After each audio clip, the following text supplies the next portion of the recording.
Chaque ferme un petit peu a sa petite phrase pour appeler ses bêtes. Nous, par exemple, c'est « t'es comme, t'es ». Ça vient de l'allemand « kommen ».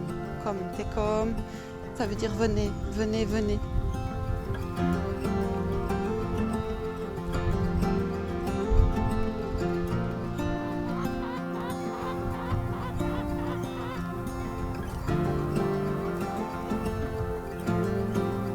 Valérie Neyssen a 36 ans. Elle est chef d'exploitation en Ardennes, près de Gouvy. Sa ferme s'étend sur 51 hectares. Elle y élève un troupeau de 85 moutons qui lui servent à produire de la laine et de la viande. À côté de cela, c'est près de 1200 poules qui vadrouillent chez elle, en prairie, au sein de 3 poulaillers mobiles. On marche toujours au pas de course ici, hein. Je suis désolée. Valérie décide de reprendre la ferme familiale qui était jusque-là gérée par son père. Elle s'y installe seule. En 2023, elle devient officiellement chef d'exploitation. En Wallonie, les agricultrices représentent 30% de la main-d'œuvre agricole régulière. Pourtant, elles ne représentent que 16% des chefs d'exploitation. Voilà.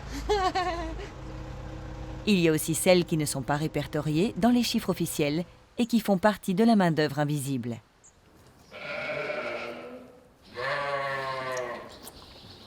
Ici, on est dans l'ancienne étable de mon père.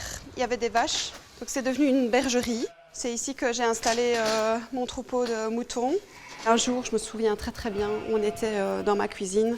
Mon père était venu me voir et je lui annonce « Écoute papa, je crois que j'ai compris, je vais reprendre ta ferme ». Il comprend que je vais reprendre la ferme, mais comme on dit, un peu une agriculture en col blanc. Ça veut dire que tu restes derrière ton bureau, tu restes chez toi, tu payes des entreprises qui viennent faire le travail, tu touches les primes de la PAC, ça s'arrête là. Finalement, en bonne universitaire, j'ai tout tapé, le concept, la philosophie, le business plan, mes objectifs à moyen, long terme. On est allé voir un responsable agricole dans un syndicat et encore une autre personne qui ont validé mon projet. Ils ont dit à mes parents, si, votre fille, elle a les pieds sur terre, son projet est viable et il est assez intéressant. Un projet de reprise solide qu'elle a voulu à son image, en s'éloignant de ce que son père faisait. Des bovins, elle est passée à l'élevage de moutons. Elle pratique également une agriculture plus moderne et innovante, avec la volonté de rester une ferme à taille humaine et bien ancrée dans son temps. Je me définis personnellement en agriculture raisonnée, même s'il n'y a pas vraiment de cahier des charges qui existe pour définir ce mode d'élevage. Ce qui est là, ici, la farine, c'est des céréales qui viennent de mes propres champs. On fait moudre nous-mêmes au moulin. Le fourrage, idem. Le silo, c'est l'herbe en fait, qui est dans les prairies où elles pâturent, donc elles ont vraiment l'habitude de cette herbe-là. La paille, idem. Enfin voilà, je suis vraiment autonome en matière de fourrage et de céréales. Au niveau empreinte carbone, on est à quasi zéro.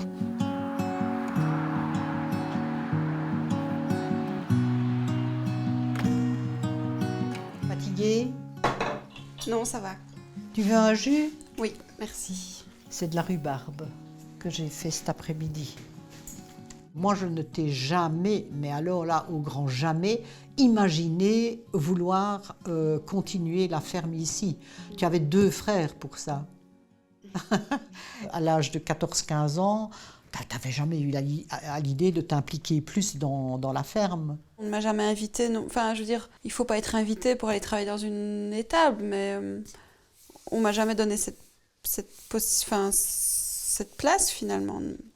Tu me le dis aujourd'hui, ça. Mais non, mais je n'ai jamais entendu secret. cette réflexion-là. Mais non, mais c'est pas un secret. Vous êtes jamais posé la question. Oui, C'était oui. mes frères qui allaient traire, point barre. Oui. Moi, j'allais faire le sanitaire, je faisais à manger et je restais ici pour ouvrir la porte aux gens. C'est tout. Et tu faisais des gâteaux. Et je faisais des gâteaux, super. Mais vraiment, Martine à la ferme, il n'y a pas mieux, quoi. Mais c'était ça, hein. Et donc... Ben oui. Mais j'ai grandi dans ce stéréotype-là, quoi. Je n'en avais pas conscience au début, mais maintenant, quand je l'entends parler avec son papa, je me rends compte qu'elle est apte, quoi. Papa, Oui. on est arrivé trop tard, les trappes s'étaient ouvertes. Donc c'est pas grave, je les ai nourries, elles sont rentrées, mais donc il en reste une trentaine dehors. Hein ? Oui, c'est rien. Donc je vais commencer à... Attends, je vais le faire. Attends, il faut tendre... Tu tends de ce côté-là? Jeune, Valérie était cantonnée à son statut de fille. Elle parle d'un fossé avec ses deux frères dans la transmission familiale de savoir-faire en matière agricole. Elle a donc dû fournir davantage de travail et a eu beaucoup de compétences à rattraper. Je me souviens qu'au tout début, vraiment les premiers mois, tu étais presque fâchée de la situation, fâchée sur moi, parce que je ne savais rien faire, parce que tu devais tout recommencer depuis le début avec moi, alors qu'avec les garçons, tu étais toujours avec eux et donc tu leur avais transmis naturellement.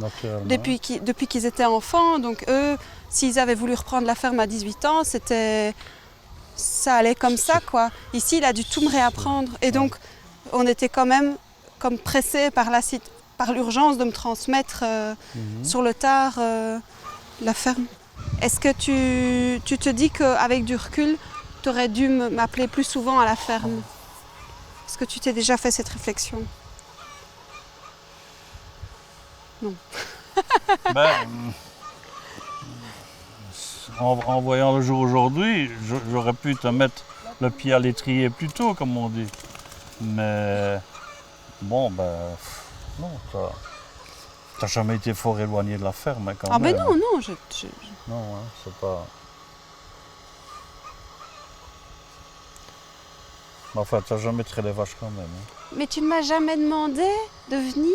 Ah non, il y avait les deux gamins. Les deux gamins étaient là. Tu ne m'as jamais il y en a dit... un qui travaillait le matin, l'autre le soir. Mais oui, mais tu ne m'as jamais dit, Valérie, maintenant, viens un peu, je vais t'apprendre. Tu n'as jamais prononcé cette phrase. Ben non. Je suis dans ma ferme, je travaille beaucoup d'heures ici, donc j'ai moins de contact avec l'extérieur. Mais quand je vais faire ma tournée, que je rencontre les gens, leur première question c'est « Vous êtes mariés? Vous êtes aidés ?» Ça revient tout le temps. Avant même de s'intéresser à moi, on s'intéresse d'abord « Mais c'est qui l'autre ?» C'est tellement évident qu'ils ne comprennent pas que je suis toute seule. Et quand je dis « Non, non, je suis seule », voilà, oui, mais bon, on nuance tout le temps. Oui, mais j'ai vu votre mari. Ben oui, c'est mon mari, il vient m'aider. Mais on n'aurait jamais eu cette réflexion si ça avait été un homme agriculteur et puis on voit la femme qui aide un petit peu. On ne va jamais dire à l'homme, oui, mais bon, tu ne saurais jamais rien faire sans ta femme, quoi. Par rapport à mon père, lui, il a 40 ans de bouteille. Donc je serais suicidaire de me défaire de ses conseils, en fait. Donc je suis très attentive à ce qu'il me dit. En plus de devoir prouver sa légitimité auprès de ses proches, Valérie a subi et subit toujours des discriminations sexistes. Il existe encore trop d'inégalités structurelles et de violences basées sur le genre dans le milieu agricole. Les professionnels du secteur pensent encore souvent que le chef d'exploitation qu'ils vont rencontrer est un homme et peuvent avoir des comportements excluants vis-à-vis des agricultrices. Il y a des situations comme ça où je prends la décision de m'équiper correctement sur la ferme avec un petit tracteur. J'ai été en contact avec un revendeur. Il me parle tout de suite de la couleur. Pour lui, c'est un argument. Quelle couleur veux-tu? Je peux négocier avec l'usine pour t'avoir ta couleur. Mais je dis, mais la couleur, excuse-moi, mais on fait ça en rigolant à la fin. Mais moi, ce que je veux savoir, c'est est-ce que tu mets les prises hydrauliques adéquates ou pas? Ou est-ce que ton moteur est assez puissant? Ou est-ce que c'est un Kubota ou un autre, etc. Avoir ce genre de réflexion, de me demander si je veux une couleur ou pas, c'est lunaire, quoi, comme discussion. Il dit ça à un homme, tu veux quelle couleur? Mais alors pourquoi est-ce qu'il se permet de dire ça à moi? Les agricultrices ont aussi plus de difficultés pour accéder à la terre et obtenir des crédits, ce qui engendre moins de sécurité économique et plus de précarité. Sur 100 femmes agricultrices, seules 12 ont suivi une formation agricole complète. Signe d'évolution, chez les moins de 30 ans, ce chiffre monte à 37%. Parce qu'ici, on est quand même dans une région où il y a beaucoup d'agriculteurs. Maintenant, c'est vrai que dans ma situation, en tant que femme, ce serait plus intéressant de rencontrer des femmes agricultrices. Sur le terrain, les agricultrices s'organisent pour se rencontrer et rompre l'isolement. Elles constituent des groupes de travail et de réflexion, créant des espaces dédiés aux femmes pour libérer leurs paroles et se soutenir. Des initiatives qui répondent à un réel besoin, mais qui restent encore à la marge. J'essaie d'être à l'écoute de quand il y a des initiatives locales, etc. Mais là, le fait d'avoir passé une soirée avec des femmes agricultrices, il y a plein de des petites choses comme ça, des petits détails. Je dis, ah oui, toi aussi, ben, franchement, ça fait du bien. Quand on entend le témoignage des autres femmes et on se reconnaît un petit peu, on se dit, ben, enfin, je sais pas comment dire, mais ça soulève un truc.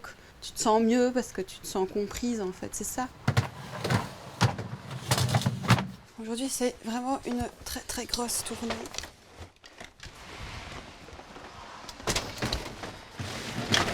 Voilà.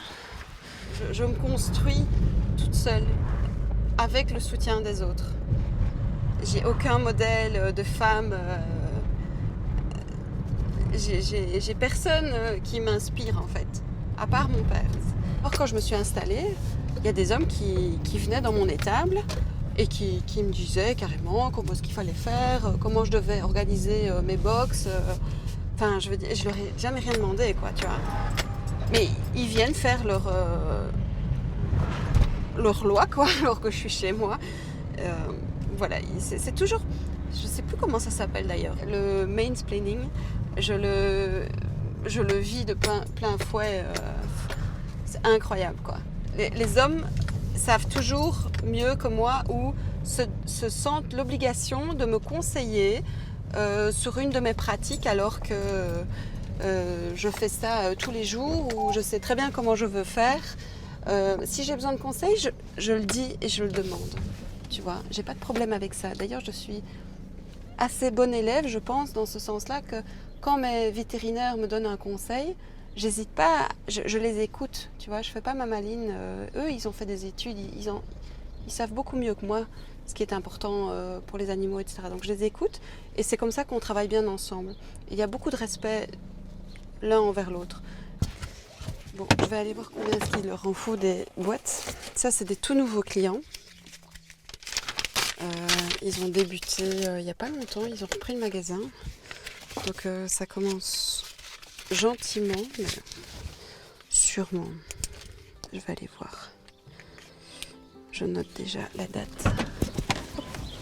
En 2020, la Belgique comptait 1757 femmes chefs d'exploitation contre 10 435 chez les hommes.